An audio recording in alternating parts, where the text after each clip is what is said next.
మూడు పోర్టులు ఉన్నాయి. గంగవరం, విశాఖపట్నం, ఏదైతే భావనపాడు, ఇప్పుడు పేరు మార్చారు మూలపేట అని. ఆ మూలపేటని పేరు మార్చిన కూడా తెలియాలి అందరికీ. పేరు మార్చారు కానీ జరిగింది ఏమీ లేదు. ఈ 3 ఎయిర్పోర్ట్లు ఒకటి. మూడోది ఒక సుందరమైన ప్రదేశం, సముద్రం, దట్టు ఈస్ట్ కోస్ట్. ఇది ఒక పెద్ద అసెట్. ఇది భవిష్యత్తులో పెద్ద ఎత్తున పెరగబోయే నగరం. ఈ ఎయిర్పోర్ట్తో విశాఖపట్నం, విజయనగరం కలిసిపోతుంది. ఇక్కడి నుంచి శ్రీకాకుళం కూడా కలిసే అవకాశం ఉంది. ఎందుకంటే శ్రీకాకుళం 50 కిలోమీటర్లు, విశాఖపట్నం 50 కిలోమీటర్లు. ఆ సెంటర్లో ఈ ఎయిర్పోర్ట్ వస్తా ఉంది.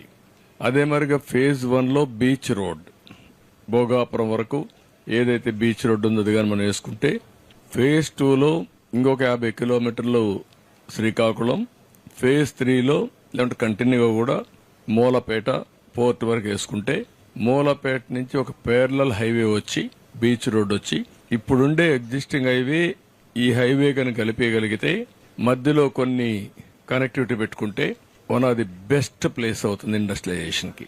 Nowhere, no place can beat this. ఇది నాకు ఒక కళ, ఎప్పటి నుంచో మాట్లాడుతున్నా. అది ఇప్పుడు ఎగ్జిక్యూట్ చేసే పరిస్థితి వచ్చింది. ఈ ఎయిర్పోర్ట్ మనం చూస్తే 15 మే 2015 20వ తారీఖున రాష్ట్ర ప్రభుత్వం ఆమోదం తెలిపింది. నేను వచ్చిన వెంటనే ఆమోదం తెలియజేశాను. అక్టోబర్ 7, 2016 కేంద్రంలో కూడా సెంట్రల్ మినిస్ట్రీ కూడా దీనికి యాక్సెప్ట్ చేశారు. దీనికి ఆ రోజు 2700 ఎకరాలు అక్వైర్ చేశాం. 2023కి ప్రాజెక్టే పూర్తి కావాలని ఒక లక్ష్యంగా పెట్టుకున్నాం. అప్పట్లో వీళ్ళొచ్చి మొత్తం టింకర్ చేశారు, ప్రాజెక్ట్ ని ఆడుకునే పరిస్థితికి వచ్చారు. ఇప్పుడు మళ్ళా మొదటికి వచ్చింది. ఒక 500 ఎకరాలు తీసుకోవడం, లేకుంటే లేనిపోని సమస్యలు క్రియేట్ చేయడం, అన్ని క్రియేట్ చేశారు.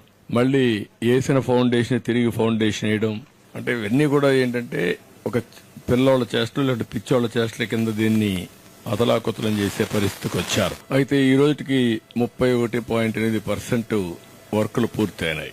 దీనికి నేను క్లియర్ గా ఇన్స్పెక్ట్ చేసిన తర్వాత, ఫార్చునేట్లీ ఉత్తరాంధ్ర బిడ్డ సెంట్రల్ సివిల్ ఏవియేషన్ మినిస్టర్ గా ఉన్నాడు. ఇప్పుడు ఈ ప్రాజెక్టు కట్టే వాళ్ళు కూడా ఉత్తరాంధ్ర వాళ్లే, డెవలపర్ కూడా.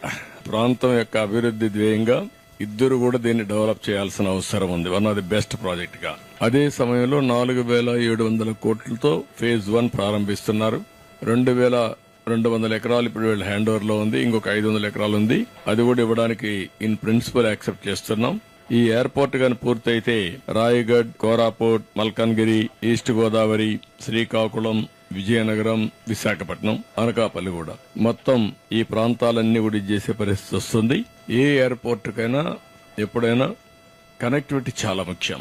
ఈరోజు హైదరాబాద్ ఉంది, ఔటర్ రింగ్ రోడ్ తీసుకొచ్చాం. ఔటర్ రింగ్ రోడ్డు వల్ల ఎక్కడ బయలుదేరినా, విజయవాడలో బయలుదేరినా, మహబూబ్నగర్ లో బయలుదేరినా, సిటీ నుంచి బయలుదేరినా, ఏ పార్ట్స్ ఆఫ్ ది సిటీలో బయలుదేరినా నేషనల్ హైవేకి ఎక్కి నేరుగా ఎయిర్పోర్ట్ రోడ్డుకు వచ్చేసే పరిస్థితి వస్తుంది. దీనికి కూడా ఆ విధంగా ఈ రోడ్స్ అన్ని పూర్తి చేయాలనుకుంటున్నాం.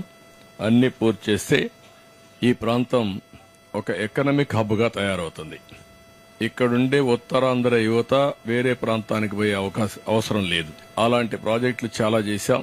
నేను ఒకటే మీ అందరికి హామీ ఇస్తున్నా, 2026 వాళ్ళు జూన్ అంటున్నారు, నేను ఇంకా ముందే తీసుకురమ్మంటున్నాను. దాన్ని ఇంకా ప్రీపోన్ చేయాలి. ఏం చేస్తారు, వర్కౌట్ చేస్తారు. మాక్సిమం జూన్ 30th కంటే ఎక్సిడ్ కాదు, ముందుకు పోదు, ఇంకా వెనక్కి వస్తుంది. వచ్చి దీన్ని ఆపరేషన్ చేయాలి. దానికి ఏమేం కావాలో అన్ని కూడా సహకరిస్తాం. ఈ ప్రాజెక్ట్ ని పరిగెత్తిస్తాం.